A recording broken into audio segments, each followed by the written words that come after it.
어제 저희 부부가 된통 앓았습니다. 몸살을 된통 앓았습니다. 속도 울렁거리고 소화도 안 되고 머리도 아프고, 우리 사모님은 또 이렇게 토하기도 했다고 그래요.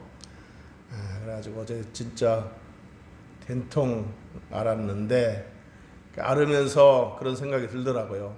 지난 한 해 동안 이렇게 건강하게 목회할 수 있었던 것이 참 당연한 것이 아니고 하나님 은혜였구나. 그리고 하나님 은혜 아니면 정말 안 되는구나 하는 것을 절실히 느꼈습니다. 그러면서 지난 한 해 건강하게 목회할 수 있었던 것에 대해서 새삼 감사를 드렸고, 또 올 한 해도 하나님 붙들어 주시도록 기도를 했습니다. 자, 오늘 본문은 이렇게 시작하고 있습니다. 복 있는 사람은 이렇게 시작하고 있습니다. 그리고 이어서 어떤 사람이 복 있는 사람인지를 설명하고 있습니다. 복 있는 사람은 이러이러한 것들을 삼가해야 되고, 복 있는 사람은 적극적으로 이러이러한 것들을 해야 된다라고 설명하고 있습니다. 그리고 3절에서 복 있는 사람이 어떤 복을 누리고 사는지, 그 복 있는 사람의 삶의 모습이 어떤지를 설명하고 있습니다. 자, 본문에 어떤 사람이 복 있는 사람이라고 말하고 있습니까?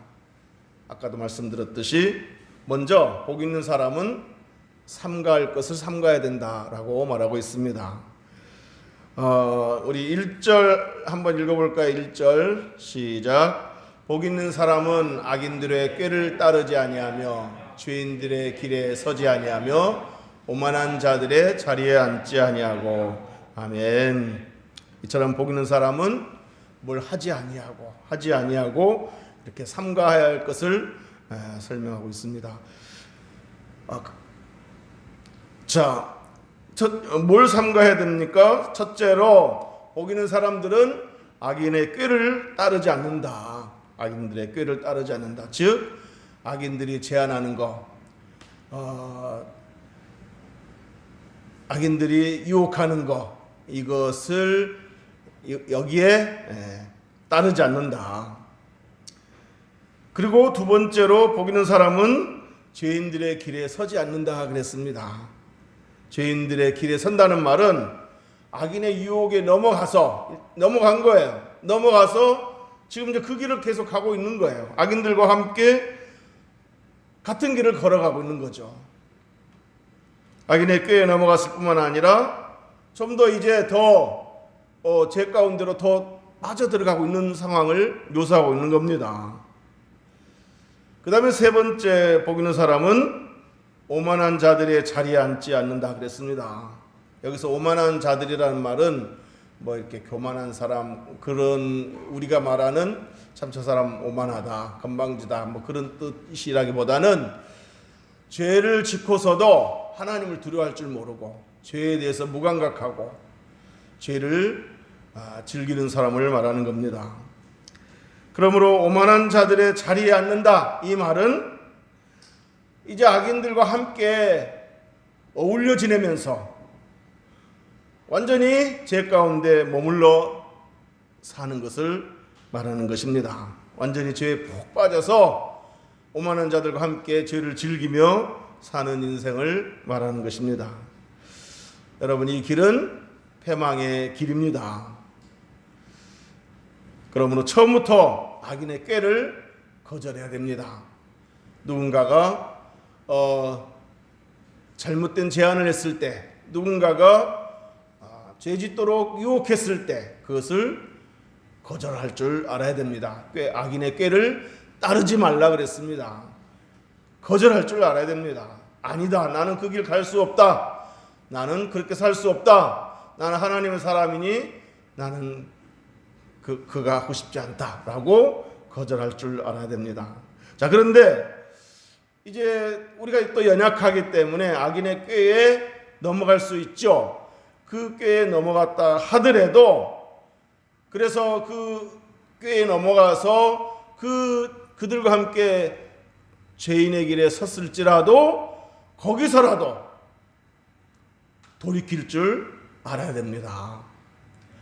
이제 이미 들어선 몸, 그러고 막 가면 안 되는 거죠. 거기서라도 돌이킬 줄 알아야 됩니다. 우리가 지하철을 탔는데 반대 방향으로 가고 있으면 이거 반대 방향인데 하고 깨달았으면 거기서 내려서 반대 방향으로 가는 지하철을 타야지 발만 동동 구르고 거기 머물러 있으면 안 되죠. 그러니까 우리가 악인의 꾀에 넘어갔다 하더라도, 죄인들의 길에 섰다 하더라도 거기서라도, 늦었지만 거기서라도 돌이키면 되는 것입니다. 또 그리고 오만한 자리에 앉았다는 것은 아까 뭐라고 그랬습니까? 이제 악인들과 함께 어울리면서 그들과 함께 완전히 죄에 푹 빠져서 죄 가운데 거하는 것을 말한다고 그랬죠. 오만한 자의 자리에 앉지 말라, 이 말은 이제 악인의 꾀에 넘어가고 죄인들의 길에 서서 이제 드디어 푹 앉아가지고 이제 죄를 즐기는 그런 자리까지 갔다 하더라도, 늦었지만 그때라도 그 자리를 박차고 일어날 줄 알아야 된다. 내가 여기 있으면 안 되지. 내가 이 자리에 있으면 안 되지. 하나님의 사람이 여기 있으면 안 되지 하고 그 자리를 박차고 일어날 줄 아는 그런 용기가 있어야 되고 결단이 있어야 될 줄로 믿습니다. 그렇지 않으면 패망하는 것밖에 남지 않습니다. 잠언 7장에 보면 잠언에 이런 말씀이 있어요. 어떤 사람이 창문으로 딱 이렇게 거리를 내려다 보니까 한 어리석은 자가 그 기생이 유혹하는 그 유혹을 받고 있는 거예요. 그 모습이 포착된 거예요. 가만히 보니까 이제 그 기생이, 우리 남편은 지금 이제 어디 멀리 갔다, 집에 없다, 우리 좀 즐기자 하면서 계속 유혹하는 거예요. 근데 거기서 어떡하나 봤더니 따라 들어간 거예요. 그러면서 이렇게 말합니다. 젊은이가 곧 그를 따랐으니 소가 도수장으로 가는 것 같고, 미련한 자가 벌을 받으려고 쇠사슬에 매이러 가는 것과 같도다. 그 모습이 마치 도살장으로 끌려가는 그런 소 같다, 이렇게 표현하고 있습니다. 그러면서 23절에 필경은 화살이 그 간을 뚫게 되리라. 필경은 화살이 그 간을 뚫게 되리라. 이 말은 아주 치명적인 어떤 그 해를 입게 된다, 그런 의미입니다. 그러니까 그 유혹이 왔을 때 거절할 줄 알아야 되고, 또 설령 유혹에 넘어갔다 하더라도 이렇게 방향을 바꿔서 돌이킬 줄 알아야 되고, 또 그 자리에 앉아 있다 하더라도 그 자리에 박차고 일어나야 합니다. 얼른 돌이키지 않으면, 뒤늦게라도 얼른 돌이키지 않으면 화살이 그 간을 뚫게 된다 그랬습니다. 나중에는 사망에까지 이를 수 있다는 것을 말하는 것입니다. 자, 그 다음에 2절에 복 있는 사람의 특징을 이렇게 설명하고 있습니다. 그러니까 첫째, 복 있는 사람은 악인의 꾀에 따르지 아니하고 죄인들의 길에 서지 아니하고 오만한 자들의 자리에 앉지 아니하고, 이렇게 아니하고를 반복해서 얘기한 다음에 2절에 복 있는 사람의 특징은 뭐냐? 이렇게 하는 사람이 복 있는 사람이다. 2절 우리 다 같이 한번 읽어보겠습니다. 2절 시작. 오직 여호와의 율법을 즐거워하여 그의 율법을 주야로 묵상하는도다. 아멘. 복 있는 사람은 어떤 사람이 복 있는 사람이냐? 하나님의 말씀을 즐거워하는 사람, 하나님의 말씀을 묵상하는 사람, 이런 사람이 복 있는 사람이라고 그랬습니다. 여기서 하나님의 말씀을 즐거워한다는 말은 무슨 뜻이겠습니까?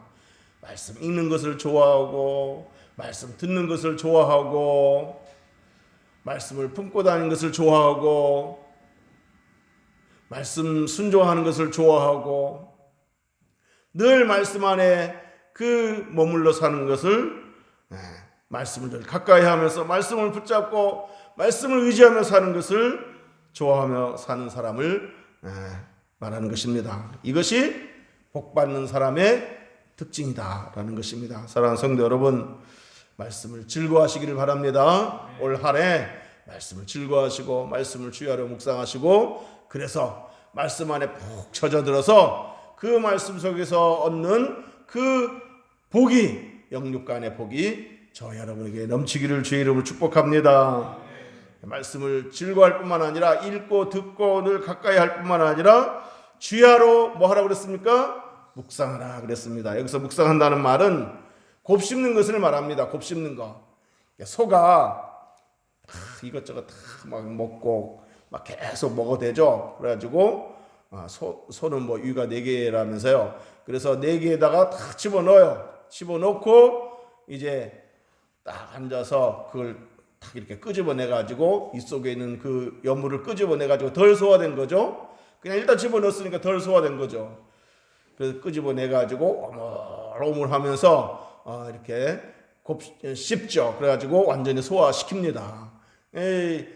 이러듯이 소가 되새김질을 하듯이 우리가 하나님의 말씀, 읽은 말씀, 들은 말씀, 암송한 말씀, 이 말씀을 이렇게 다시 떠올리면서 곱씹는 겁니다. 밥을 이렇게 계속 이렇게 곱씹으면 어때요? 거기서 진맛이 나죠? 하나님의 말씀을 곱씹을 때 거기서 그 진맛이 나고 그 말씀에 정말 풍미를 느낄 수가 있는 것입니다. 여러분, 우리가 때로 사람의 말을 곱씹으면 시험에 듭니다. 사람의 말을 곱씹으면 시험에 듭니다. 제가 제일 싫어하는 말이 이게 뭐지? 이런 뉘앙스, 이런 말, 이게 아주 너무 싫어요. 무슨 말을 했는데 이게 뭐지? 이 무슨 의도지? 이러면 정말 소통이 안 되는 거예요. 웬만하면 여러분 복된 입술도 돼야 되겠지만, 다른 사람에게 상처 안 주고 다른 사람을 축복하고 다른 사람을 이렇게 기쁘게 해주는 복된 입술도 돼야 되겠지만, 듣는 귀도 은혜를 받아야 돼요. 듣는 귀가 좋아야 돼요. 그것을 잘 새겨 들으면 문제가 안 생기는 겁니다. 근데 이게 뭐지? 하고서 자꾸 곱씹다 보면 엉뚱한 방향으로 자꾸 생각이 흘러가고 나중에 상처받고 시험 들고 관계도 나빠지고 그러는 것입니다. 그러니까 사람의 말을 곱씹지 말고 하나님의 말씀을 곱씹으시기를 주의 이름으로 축복합니다. 하나님의 말씀은 우리가 죄악을 이기도록 도와줍니다. 앞서 악인의 꾀를 따르지 않도록 도와주고, 죄인들의 길에 서지 않도록 도와주고, 오만한 자의 자리에 앉지 않도록 도와줍니다. 말씀이 그것을 이기게 합니다. 시편 119편 9절에 보면 청년이 무엇으로 그 행실을 깨끗하게 하리까? 주의 말씀만 지키를 따름이니이다. 그러니까 청년의 때는 어때요? 이제 욱하고 막 또 정열적이고 열정적이고 그러니까 좀 범죄하기 쉬운 때죠. 충동적이고. 그러니까 이 청년의 때는 범죄하기 쉬운 나이입니다. 근데 본문에 시편 119편 9절에 뭐라고 그랬어요? 이 청년이 무엇으로 자기 행실을 깨끗하게 할 수 있느냐? 말씀이라는 거예요. 말씀이 그 자기의 어떤 정욕과 그 충동과 이런 것들을 이기도록 도와준다는 겁니다. 자, 또한 하나님의 말씀은 우리를 형통한 길로 인도합니다. 여호수아 1장 8절에 이 율법책을 네 입에서 떠나지 말게 하며 주야로 그것을 묵상하여 그 안에 기록된 대로 다 지켜 행하라. 그리하면 네 길이 평탄하게 될 것이며 네가 형통하리라. 믿습니까? 말씀이 네 입에서 떠나지 말게 하라. 이 말은 뭐예요? 오늘 시편에 있는 말씀처럼 말씀을 즐거워하는 거죠. 늘 듣는 것을 좋아하고 읽는 것을 좋아하고, 그 다음에 주야로 그것을 묵상하여, 오늘 시편에도 주야로 묵상하라고 그러지 않았습니까? 자, 그러면 너의 길이 평탄하고 형통하게 될 것이다.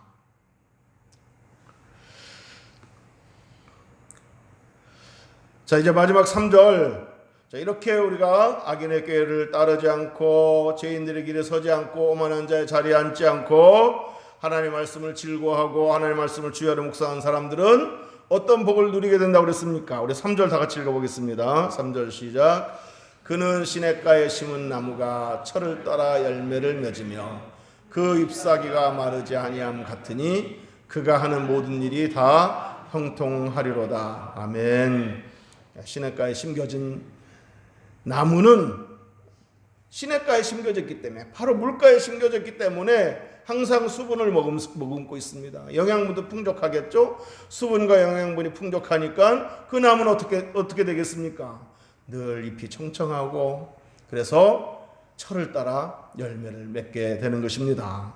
그러니까 마찬가지로 하나님의 말씀을 즐거워하고 하나님의 말씀을 주야로 묵상하면 그 말씀 안에서 영적인 수분과 영양분을 충분히 공급받기 때문에 그 삶이 생기가 가득하고 아름다운 복된 열매가 가득하다는 것입니다. 잎이 푸르고 철을 따라 열매를 맺듯이 우리 삶 속에 좋은 열매, 복된 열매, 축복의 열매, 또 성장의 열매, 아름다운 삶의 열매들이 가득하게 맺혀지는 것입니다. 그리고 여러분, 시냇가에 심겨진 나무는 그 나무가 복될 뿐만 아니라 늘 이 시냇가에 심겨지기 때문에 수분과 영양분을 공급받으니까, 그래서 생기 가득하고 철을 따라 열매를 잘 맺으니까 그 나무가 복 받았을 뿐만 아니라 다른 사람들에게 복을 주기도 합니다. 보세요. 시냇가에 심겨진 나무, 이렇게 잎이 푸르고 항상 가지가 튼튼하고 열매가 가득하니까 어때요? 새들이 그 가지에 깃들고, 동물들이 그 나무 그늘에서 휴식을 얻기도 하고, 사람들이 그 나무 열매를 따먹기도 합니다. 그 나무가 복되니까 주변 사람들에게 그 복을 나눠주는 거예요. 마찬가지로 복 있는 사람은 그 사람이 복을 누릴 뿐만 아니라 주변 사람들에게 복을 나눠주며 사는 삶을 삽니다. 가족들에게, 이웃에게, 직장 동료들에게, 교우들에게 선한 유익을 끼치며 사는 것입니다. 여러분, 내가 복받을 뿐만 아니라 내 주변 사람들에게 그 복을 나눠주며 살면 얼마나 그 삶이 복되고 아름답습니까? 저 성도가 옆에 있으면 기분이 좋아져. 저 권사가 옆에 있으면 왠지 힘이 나고 기분이 좋아져. 저분하고 이렇게 얘기하고 있으면은 그냥 불안한 마음도 싹 하시고 소망이 생기고 기분이 좋아져. 이런 얘기 들으면 얼마나 좋습니까? 그런데 저 사람 옆에만 있으면 그냥 힘들어 막 이러면 어떻게 되겠습니까? 사랑하는 성도 여러분, 저나 여러분이나 하나님 주시는 복을 누릴 뿐만 아니라 주변 사람들에게 좋은 영향을 주는 시냇가에 심겨진 나무와 같은 복 있는 사람이 되기를 주의 이름으로 축복합니다. 이제 말씀을 정리하도록 하겠습니다. 여러분, 하나님의 자녀가 때로 이제 가끔 연약해서 잠시 곁길로 갈 때가 있죠. 곁길로 가서 악인의 꾀를 따르기도 하고 죄인의 길에 서기도 하고 오만한 자의 자리에 앉기도 하고 그럴 때가 있죠. 근데 그렇다 하더라도 택한 백성은 하나님 결코 버리시지 않습니다. 잠시 악의 꾀에 넘어가고 죄인들의 길에 서고 그 오만한 자의 자리에 앉게 된다고 하더라도 우리 하나님은 여전히 불쌍히 여기시고 여전히 사랑하십니다. 그러나 이걸 알아야 돼요. 그러나 그 기간 동안에는 복은 없습니다. 무슨 말인지 알겠습니까? 여전히 사랑하시죠. 여전히 불쌍히 여기시죠. 여전히 돌이키도록 마음을 이렇게 감동시키시죠. 정말 사랑하기 때문에 때로는 매를 들어서라도 돌이키게 하시죠. 그건 뭐예요? 여전히 사랑한다는 얘기입니다. 그러나 뭐는 없어요? 복은 없어요. 복은 누구에게 주느냐? 하나님의 말씀을 즐거워하고 하나님의 말씀을 주야로 묵상하고 그 말씀 안에 늘 거하고 하나님과 동행하고 하나님께 순종하는 사람, 이 사람에게 복이 있는 거예요. 그러니까 여러분 선택은 여러분의 자유입니다. 그래, 버리시지만 않으면 돼. 그리고 그냥 맨날 이리 터지고 저리 터지고 매 맞고 돌아오고 그리고 살고 싶습니까? 아니면 늘 하나님과 동행하면서 말씀을 따르며 살면서 하나님께 복 받고 그 복을 누리고 그 복을 나눠주며 살기를 원하십니까? 사랑하는 성도 여러분, 정말 생기 가득하고 아름다운 삶의 열매가 가득한 그 복을 누리고 그 복을 나눠주는 저와 여러분 되시기를 주의 이름으로 축복합니다. 2026년 한 해 이 복을 받아 누리는 저와 여러분 되시기를 주의 이름으로 축복합니다. 기도하겠습니다.